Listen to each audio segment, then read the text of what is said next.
चलिए, सभी लोगों को जय हिंद। आज का हमारा सकारात्मक ऊर्जा जो टॉपिक है वो है जीवन में रंग बरसने दें। इस समय आप लोग होली सेलिब्रेट कर रहे हैं, उसी से संबंधित यह टॉपिक है। हिंदुस्तान समाचार पत्र में मनसा वाचा कर्मणा के अंतर्गत यह लेख है। हरीश बड़थवाल जी ने यह लेख लिखा है। ठीक है, अब हम लोग इस लेख को पढ़ करके समझते हैं और आप लोग इस समय रंग बरसा ही रहे होंगे। ठीक है, चलिए पढ़ते हैं। सभी लोगों को जय हिंद, सभी लोगों को शुभ संध्या। हम लोग अब आगे अपना लेख पढ़ते हैं, इसके बाद में बातचीत करेंगे। ठीक है, जीवन चिंताग्रस्त या गुमसुम रहने या विश्लेषण करते रहने के निमित्त नहीं है। इसमें रंग हैं जो हमारी सोच को अभिनव आयाम देते हैं। बिल्कुल सही बात है। और जीवन में अनायास पसर आई नीरसता को तोड़ते हुए दैनंदिन यानी प्रतिदिन गतिविधियों में उत्साह, आशा और जीवंतता का संचार करते हैं। बिल्कुल सही बात है। प्रकृति स्वयं रंगमय है। अब देखिए, प्रकृति को ऑब्जर्व करिए तो पूरे साल में प्रकृति कितने रंग बदलती है। इस समय तो बसंत का चल रहा है समय। देखिए, पेड़ों में कोपलें आ रही हैं, नई नई पत्तियां निकल रही हैं और हरियाली चारों तरफ आपको दिखेगी। ठीक है, आगे इसकी विविध घटाओं के अनुकूल समूचा विश्व रंगमय है। रंग हमें झकझोरते हैं, आह्लादित करते हैं तो शांति भी देते हैं। बिल्कुल सही बात है। कभी कभी रंग झकझोरते हैं, कभी कभी मन को खुश कर देते हैं और कभी कभी शांति प्रदान करते हैं।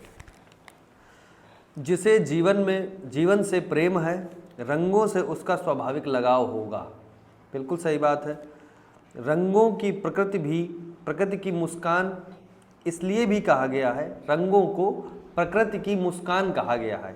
क्यों कहा गया है? जॉन रस्किन के शब्दों में प्रकृति और जीवन में प्रत्येक वस्तु पैबंद के रूप में प्रस्तुत है।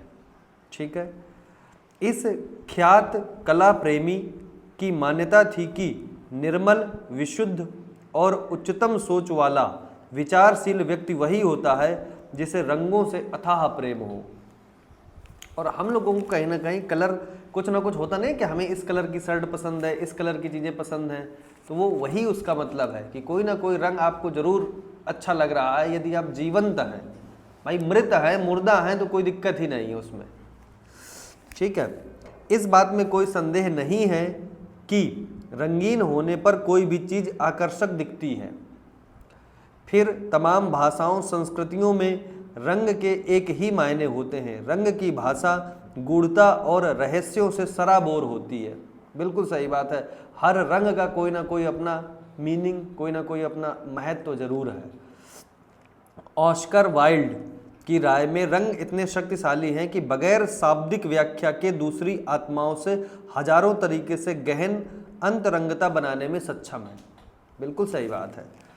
आधुनिक कला के धुरंधर हेनरी मैटिस के अनुसार रंगों से उत्सर्जित होती ऊर्जा का स्रोत तिलिस्म ही हो सकता है। सभी पंथों के अनुष्ठानों में रंगों का खुला प्रयोग होता है। त्योहारों में प्रयुक्त सामग्रियां अनिवार्यतः रंगीन मिलेंगी। बिल्कुल सही बात है। कलर तो शामिल है हमारे जीवन में कहीं ना कहीं, स्टार्टिंग से ही, जन्म से लेकर मृत्यु तक।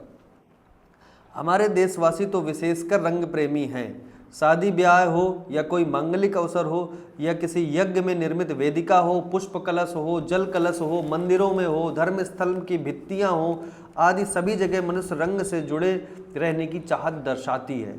भक्तों और श्रद्धालुओं की पोशाकें कदाचित पंथ के अनुसार अलग अलग रंग की होती हैं। बिल्कुल सही बात है। आप लोग देखेंगे तो हर चीज़, अच्छा हम लोग कभी इस चीज़ को नोटिस नहीं करते, लेकिन अनायास ये रंग हमारे जीवन में हैं। हजारों साल पुरानी दक्षिण भारतीय उद्गम की रंगोली की लोकप्रियता फीकी नहीं पड़ी है। मान्यता है रंगोली के इर्द गिर्द नकारात्मक ऊर्जा तथा शैतानी शक्तियां नहीं भटकती हैं। रंगोली के इर्द गिर्द क्यों? क्योंकि उसमें विभिन्न रंग होते हैं। तो नकारात्मकता कैसे आएगी? किसी रंग को देख करके आप प्रसन्न हो जाते हैं। जैसे येलो कलर है, पीला कलर, कलर ऑफ हैप्पीनेस कहते हैं, खुशी वाला रंग है ना। ऐसे ही हर रंग का अपना अपना मतलब है। इसके बाद में चूंकि वहाँ पुण्यात्माओं का वास होता है। विश्व की तुलना कैनवस से और जीवन की तुलना रंग बिरंगे क्रियॉन के डिब्बे से किए जाने का आशय यही है कि अथाह संभावनाओं के समुद्र में विवेक और सूझबूझ से प्रत्येक व्यक्ति निजी जीवन को रसमय या नीरस कैसा भी बनाने में सक्षम है। रंग है तो आनंद है। आप किसी के स्याह बादल सरीखे जीवन का इंद्रधनुष बन सकते हैं, आप खुद बन सकते हैं। रंग पर्व आज के चरमराते संबंधों को संवारने पुख्ता करने का पुनीत कार्य करते हैं। इनसे परहेज ना करें। देखिए रंग की कितनी बड़ी व्याख्या और कितनी विशेषता बताई गई है। तो आपको भी यह चीज़ सीखनी समझनी चाहिए कि रंग जो हैं हमारे जीवन का अभिन्न हिस्सा हैं, बशर्ते हमें यह ध्यान रखना चाहिए कि किसी को नुकसान ना पहुँचे, है ना। तभी आपका रंग सामने वाले के लिए ठीक है, तभी वह उसको सकारात्मक रखेगा, है ना। तो आज का यह हमारा लेख था, मैंने आपको पढ़ करके सुना दिया है। अभी टेलीग्राम और व्हाट्सएप में आपको यह लेख भी मिल जाएगा, आप लोग भी एक बार पढ़िएगा बढ़िया से, और बढ़िया से अपना त्यौहार आप लोग मना ही रहे होंगे। स्वस्थ रहिए, मस्त रहिए, व्यस्त रहिए।